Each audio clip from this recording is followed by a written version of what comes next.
Visakhapatnam steel plant అది కూడా కావాలని రెచ్చగొట్టే పరిస్థితికి వస్తున్నారు.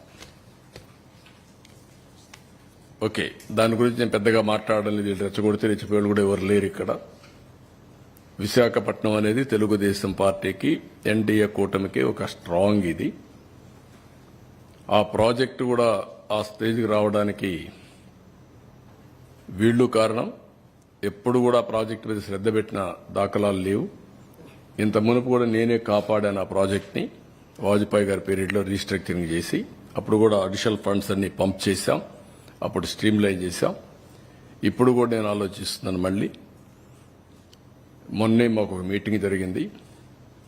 కుమారస్వామి గారు, ఫైనాన్స్ మినిస్టర్, నేను డిస్కస్ చేశాం. ఈరోజు మళ్ళీ ఒకసారి మాట్లాడాను. ఇప్పుడు ఒక కొత్త డబ్బులు కూడా రిలీజ్ చేసి దాన్ని ఆపరేట్ చేయడానికి ముందుకు పోతున్నారు. ఇది అయిన తర్వాత మళ్ళీ ఒకసారి కూర్చుంటాం. ఎంప్లాయీస్ కూడా ఒకటే చెప్తున్నా, అక్కడ ట్రేడ్ యూనియన్ లీడర్స్ కూడా ఒకటే చెప్తున్నా, మనం ప్రాపర్ మేనేజ్మెంట్ పెట్టుకోకుండా ప్రాజెక్ట్ని రివైవ్ చేయకుండా కష్టపడేదైనా ఉంటే technical problems, logistic problems, administrative problems ఉంటే అవన్నీ సార్ట్అవుట్ చేసుకొని బెస్ట్ మేనేజ్మెంట్ పెట్టుకొని శాశ్వతంగా దాని లాభాల బాట పట్టించాల్సిన బాధ్యత ఉంది.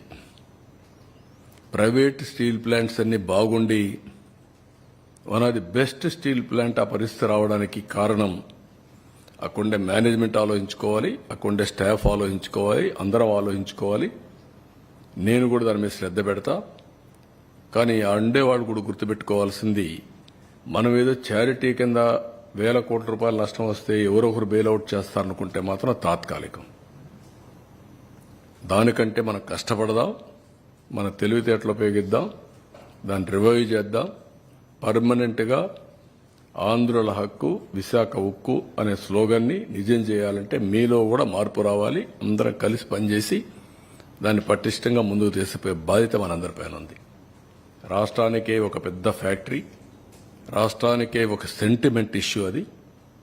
అట్లని చెప్పి ప్రతిరోజు సెంటిమెంట్ అట్టా కూర్చుంటే మనకు కూడా సహకరించేవాళ్ళు కూడా ఉండరు. ఈ విషయం ఒక్కసారి 2 సార్లు పర్లేదు, కానీ అనునిత్యం ఇదే మాట్లాడడం కూడా కరెక్ట్ కాదు. ఈ విషయం కూడా అక్కడుండే పెద్దలు ఎవరైతే మాట్లాడుతున్నారో అలాంటి వాళ్ళందరూ గుర్తుపెట్టుకోవాలి. దాన్ని స్ట్రీమ్ లైన్ చేస్తాం, టోటల్గా స్ట్రీమ్ లైన్ చేసి ఎట్టి పరిస్థితుల్లో ప్రైవేటైజ్ చేయకుండా మనం కాపాడుకోవడానికి సర్వ విధాల ప్రయత్నం.